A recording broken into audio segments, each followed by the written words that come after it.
নমস্কাৰ বন্ধু বান্ধৱীসকল, মই অন্য এটা মিনি ব্লগলৈ আপোনালোকক স্বাগতম জনাইছোঁ। এয়া হৈছে কাজিৰঙা নেশ্যনেল পাৰ্কৰ ভিতৰত থকা মিউজিয়ামটো।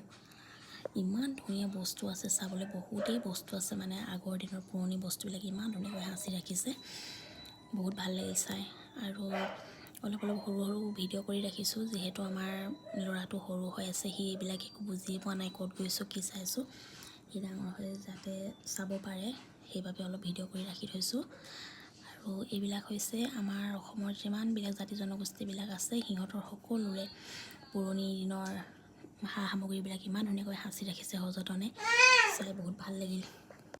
এইবিলাক বস্তুবিলাক চাবলৈ গ'লে গোটেই দিনটোলৈ গ'লে আপুনি চাব পাৰিব, মানে অলপ সময় বুলি গ'লে চাব নোৱাৰিব। আমি ইমান খৰকৈ চালোঁ, ভালদৰে মানে চোৱাই নহ'ল, এই ভিডিঅ' কৰি ৰাখিছিলোঁ।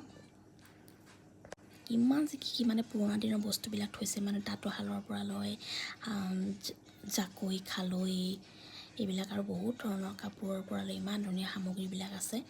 আমি যাওঁতে দেৰি হৈ গৈছিল যিহেতু, সেইটো বাবে ঘৰতে চাব লগা। মিউজিয়ামটো আছে অৰ্কিড পাৰ্কৰ ভিতৰতে আছে। আমি অলপ সময় চালোঁ তাতে, আৰু অৰ্কিড পাৰ্কখনতো সোমাইছিলোঁ। ইমানেই আছিল আমাৰ কাজিৰঙাৰ জাৰ্ণিটো। যদি ভিডিঅ'টো চাই ভাল লাগে তেনেহ'লে এটা লাইক কৰি দিব। আগৰ ভিডিঅ'বিলাকত মই ভইচ অভাৰ দিয়া নাই, কাৰণ দিগদাৰ হয় ল'ৰাৰ পৰা। বাই।